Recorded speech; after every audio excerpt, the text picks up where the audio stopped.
Қайырлы күн баршаңызға. Бүгін сіздерге бір жасағаннан шығатын котлеттің рецептімен бөліскелі отырмын. Видеоны соңына дейін көріп, лайк басып, каналыма тіркеліп қойыңыздар. Ең алдымен бізге котлетті дайындамас бұрын бөлке нан болмаса кез келген нанның 3-4 тілімі қажет болады. Нанымызды суға езіп қоямыз. Суды бетінен шығып тұратындай болу керек. Оның шетіндегі қатпарлығы алып тастау ол не обязательно.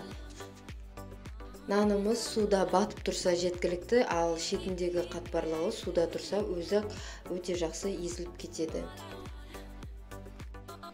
Нанымыз езіліп дайын болғанша, майлылығы орташа фаршқа пиязды осындай видеода көрсетілгендей майдалап, турап қосып аламыз. Және орташа бір дана сәбізді де терканың ұсақ көзінен өткізіп аламыз. 2-3 тіс сарымсақты чеснок выжималкадан өткізіп аламыз, немесе теркадан өткізіп алсақ болады. Дәміне қарай тұз, қара бұрыш және қалауларыңызша дәмдеуіштерді қоссаңыздар болады. Дайын болған нанымызды судан сығып алып, фаршымызға қосамыз.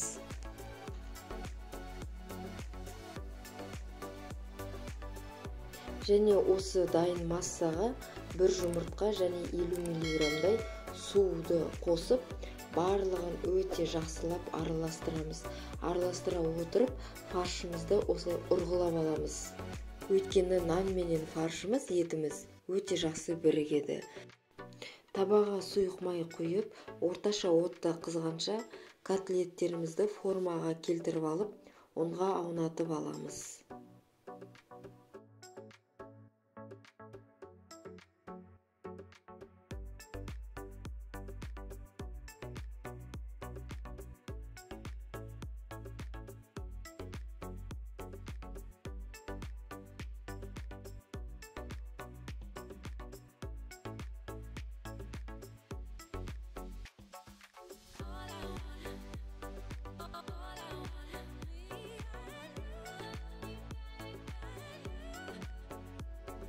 Майымыз дайын болғанша біршама котлеттерді дайындап аламыз. Қызған майға котлеттерді салып, әрбір бетін 5 минутта орташа отта пісіріп аламыз.